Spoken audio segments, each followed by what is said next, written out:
Hi friends, आज आपण बनवणार आहोत पास्ता बनवण्यासाठी एका कढईत पाणी घेऊन त्याला उकळू द्यायचं आहे।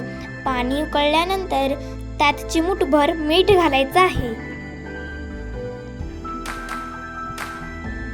आता त्यात पास्ता घालायचा आहे। आम्ही जो पास्ता वापरलेला आहे त्याची लिंक आम्ही डिस्क्रिप्शन मध्ये दिली आहे। पास्ताला सारखं हलवत राहायचं आहे, कारण पास्ता कढईला खाली चिटकू शकतं। पास्ता आपल्याला 80% शिजवायचा आहे।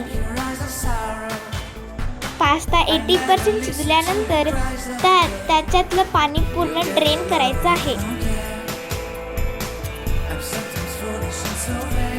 आता एका कढईत थोडंसं तेल घेऊन त्यात जिरे घालायचे आहे। लक्षात ठेवा, जिरे पूर्ण तडतडल्याशिवाय त्यात कांदा घालायचा नाही। आता आपले जिरे पूर्ण तडतडलेले आहेत, त्यात आपण कांदा घालूया। कांदा आपण पूर्ण ब्राऊन झाल्याशिवाय त्यात मसाला घालायचा नाही। आता आपला कांदा पण ब्राऊन झाला आहे, त्यात आपण किचन किंगचा मसाला घालूया।